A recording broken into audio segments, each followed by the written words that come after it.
Bonjour, je vais vous présenter aujourd'hui 4 peintures orientalistes, donc une d'Eugène Delacroix, La mort de Sardanapale, et puis 3 qui appartiennent au même peintre, Gustave Guillaumet, que vous connaissez, Le Labour, La Séguia et puis La Veillée. Je traiterai ces 3 tableaux en même temps. À chaque fois, je vais procéder de la même manière, c'est-à-dire que on va d'abord s'intéresser au sujet qui est représenté sur la toile, et dans un deuxième temps, on regardera la manière dont le peintre s'y est pris pour peindre le sujet qu'il a représenté sur sa toile. Je commence par La mort de Sardanapale. Alors la mort de Sardanapale, c'est une peinture qu'on peut ranger soit dans la catégorie historique, soit dans la catégorie mythologique. On ne sait pas si ce tyran, ce roi qui est représenté ici, a réellement existé. C'est un roi légendaire, donc ce serait plutôt une peinture mythologique. En tout cas, ce qui est sûr, c'est que ce n'est pas une peinture qui représente l'Orient du temps du vivant d'Eugène Delacroix. Il est allé chercher dans des sources historiques pour peindre sa toile. Ce qui est évident, c'est que c'est une scène de massacre, donc d'une très grande violence. On voit, voilà, ne serait-ce que cette petite partie du tableau où l'on voit une femme se faire égorger par l'un des hommes de Sardanapale. Sardanapale dégage lui aussi une forme de cruauté certaine, puisqu'on le voit allongé sur son lit, en train de contempler les crimes qu'il a lui-même ordonnés, avec une certaine indifférence. Donc là, vous avez un lit. C'était peut-être pas évident de le voir. Un lit en bois à tête d'éléphant. Donc on est certainement dans la chambre de Sardanapale. Vous comprenez que vous avez devant les yeux la représentation d'un Orient guerrier, brutal, mais aussi sensuel, puisque vous avez plusieurs femmes qui sont représentées dénudées et qui, bien qu'étant en train de mourir, sont très belles. Voilà. C'est donc le fantasme oriental que vous connaissez, que vous reconnaissez et qui était à l'œuvre dans de nombreuses œuvres littéraires et picturales du XIXe siècle. On regarde maintenant la manière de peindre d'Eugène Delacroix. 2 choses à remarquer, d'abord la couleur et ensuite la composition du tableau. Alors la couleur, c'est-à-dire la palette, vous avez 3 couleurs dominantes, le rouge, l'or et puis on va dire le noir pour simplifier, en tout cas la couleur sombre. Ce sont 3 couleurs qui correspondent là encore à l'idée, l'image que Delacroix a emportée de l'Orient. Donc l'or et le rouge pour le luxe. C'est un luxe que vous pouvez retrouver dans les objets précieux qui sont étalés un petit peu partout sur la toile. Là, voilà, des vases, des bijoux, des bracelets, comme si on avait ouvert un coffre au trésor. Donc je reprends les couleurs, l'or, le rouge, le noir. Le rouge et le noir qui accentuent l'effet de violence du tableau, puisque le rouge est la couleur du sang et le noir renvoie au macabre et au côté sombre de la nature humaine et de l'homme oriental tel qu'on se le figurait au XIXe siècle. Voilà pour la couleur. Je passe maintenant à la composition du tableau, c'est-à-dire la manière dont le peintre Delacroix a organisé les éléments sur sa toile. D'abord, on peut remarquer qu'on cherche un centre. Vous voyez, normalement, un tableau classique est organisé autour d'un centre qui est placé au milieu du tableau et ensuite les éléments viennent s'organiser autour du centre. Là, ce n'est pas le cas. On a sous les yeux un enchevêtrement de corps, d'animaux, d'objets. Ils sont juxtaposés les uns aux autres. C'est-à-dire que là, on va regarder la manière de peindre, la manière dont Delacroix utilise son pinceau. Alors, il ne dessine pas des lignes, c'est-à-dire des contours nets, avant de mettre la couleur. Il met directement la couleur, ce qui fait que les différentes parties du tableau sont juxtaposées et même ont l'air de se confondre. Vous voyez, si on regarde le turban de cet homme-là, il n'y a pas de ligne et il vient se poser directement sur le vêtement de la femme qui est derrière, jaune. Ça contribue à l'effet chaotique du tableau. Vous voyez le fait qu'il n'y ait pas comme ça de contour très net. Alors, pour être tout à fait exact, il y a quand même, alors il n'y a pas de centre, mais il y a une ligne de force qui organise le tableau. Vous voyez, c'est cette diagonale qui part de la tête de Sardanapale et qui mène nos yeux, notre regard jusqu'au poignard, hein, puisqu'ici c'est aussi une scène centrale. Voilà, mais globalement, c'est surtout l'idée de, enfin oui, c'est ça, l'impression de chaos, d'enchevêtrement et de mouvement désordonné qui domine. Pour conclure sur ce tableau, il faut le rapprocher des poèmes de Victor Hugo que vous avez lus dans les Orientales. Souvenez-vous, aller chercher des sujets dans l'Orient, pour Victor Hugo, c'est l'occasion de créer une profusion d'images et de couleurs dans ses poèmes. Euh, on peut comparer le style des poèmes de Victor Hugo au style de Delacroix. Vous voyez, c'est l'équivalent littéraire de cette peinture. Euh, tout est tout est à profusion sur cette toile, comme les poèmes de Victor Hugo. Et d'ailleurs, vous remarquez qu'il n'y a aucun espace vide, hein. La toile est saturée d'objets, de corps. Et puis, bien entendu, ce sont des images fascinantes, comme elles peuvent l'être, violentes, fascinantes, sensuelles, comme elles peuvent l'être dans la poésie de Victor Hugo. Je vais passer maintenant à Gustave Guillaumet. Donc, l'atmosphère de ces tableaux est très différente de l'atmosphère d'Eugène Delacroix. La première raison, c'est que, donc là je vais aborder le sujet, Gustave Guillaumet, qui s'est déplacé, qui a séjourné plusieurs fois en Algérie, peint ce qu'il a sous les yeux, ce qu'il voit. Et ce qu'il voit, ce sont des scènes de la vie quotidienne des populations algériennes qui vivent dans le désert, c'est-à-dire les populations berbères. Comment vivent-elles ces populations? Eh bien, elles ont une vie qui est rude, difficile. On les voit ici au travail, donc un homme qui laboure son champ avec l'aide de son dromadaire et de sa femme, qui d'ailleurs porte son bébé sur le dos. Vous avez autour aussi d'autres travailleurs.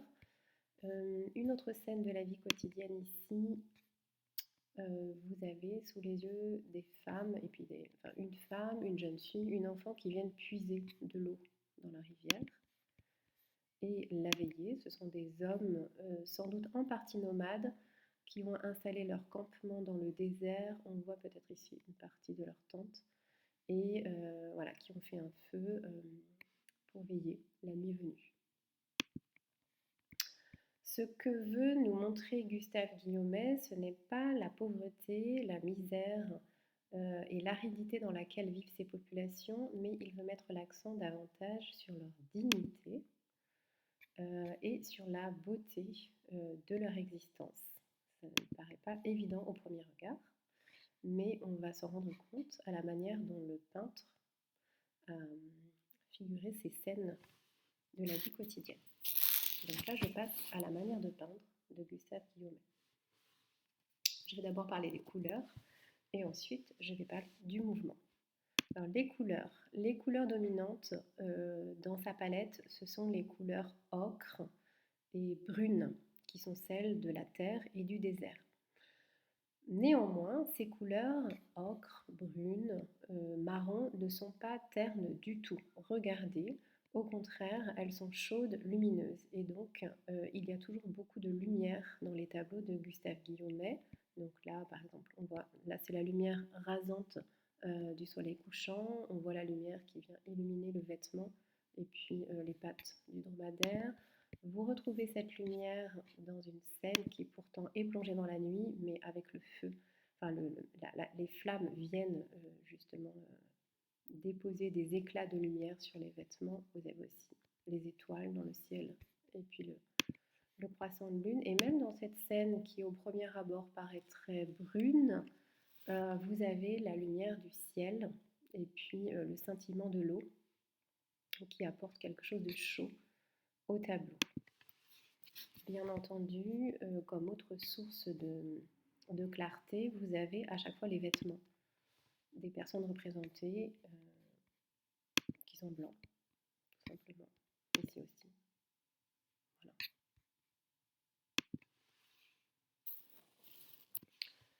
Alors, je précise au passage que beaucoup de peintres, d'artistes se sont déplacés au Maghreb au XIXe siècle, justement parce qu'il recherchait une certaine qualité de lumière qu'on trouvait dans le sud de la France, qu'on trouvait en Grèce. Mais vous voyez, on allait au Maghreb parce que c'était moins loin justement que la Grèce, et on y trouvait eh bien, cette qualité de lumière que les artistes recherchent toujours. On regarde maintenant le mouvement. Alors le mouvement, il est créé par deux choses. D'abord tout simplement par les personnages qui sont eux-mêmes en mouvement. Donc on le voit ici, hein, le mouvement de la charrue, le mouvement des jambes, les personnages sont ployés. Même quand ils sont assis, les personnages ont l'air d'être en mouvement, enfin en tout cas il y a une certaine dynamique par exemple dans ce groupe, puisque chacun a une posture différente et c'est l'ensemble de ces postures qui crée un effet de, oui, une animation en fait dans la toile. Donc bon, voilà, vous pouvez regarder, je ne vais pas détailler, mais vous pourrez regarder les gestes de personnages, celui-là qui écarte la main, celui-là qui tend le bras, ces deux-là qui sont côte à côte avec les têtes penchées. Bon, peut-être que les dromadaires aussi, on peut les imaginer en train de bouger un petit peu. Ce sont des instantanés, hein, c'est-à-dire presque des toiles peintes comme ça sur le vif et qui représentent un instant. Même ici, dans ce tableau qui paraît très très immobile, si on observe de près les personnages, on voit des gestes. Hein. Vous voyez par exemple le déhanché de cette jeune fille, cette femme qui se penche pour prendre de l'eau. Vous avez aussi au loin comme ça des petites silhouettes qui se déplacent. Là, on dirait un animal aussi qui apparaît, qui passe la tête. Voilà. Donc, observez minutieusement les tableaux et vous sentirez le mouvement. La deuxième source de mouvement, c'est le paysage, parce que c'est un paysage avec des éléments qui se déplacent, qui bougent, les nuages qui sont déplacés par l'effet du vent, la lumière certainement qui est changeante. Hein. Vous voyez ici les teintes variées posées sur les montagnes. Ici, vous avez l'eau qui apporte une dynamique au tableau. Ce n'est certainement pas une eau stagnante puisqu'on vient pour la boire.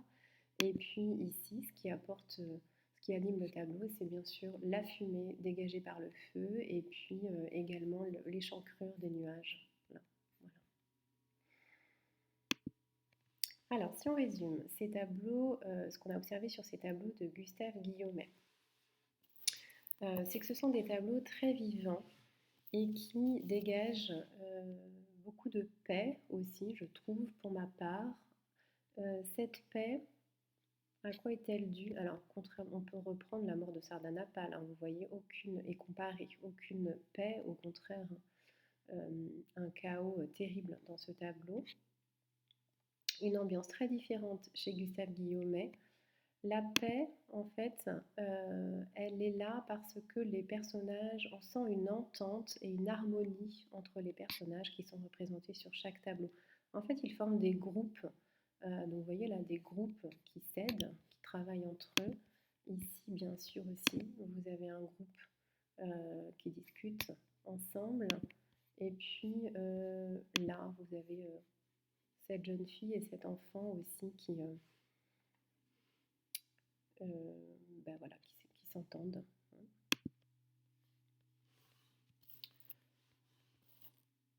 Donc, pour finir, pour conclure, on peut dire que les tableaux de Gustave Guillaumet ne sont pas seulement des tableaux réalistes qui ont pour but de rendre compte de la réalité de la vie des populations algériennes du désert, hein, non pas les populations des villes. Vous vous souvenez qu'il fuyait les villes, hein, il préférait aller vivre dans le désert. Je trouve que sur ces tableaux, on sent aussi, enfin, se reflète les sentiments du peintre, sentiments qu'il a éprouvés en vivant au milieu de cette population. Moi, je trouve qu'il y a quelque chose comme, alors on a dit une certaine paix, mais aussi comme si le peintre avait trouvé quelque chose d'idéal dans la vie de ces Algériens.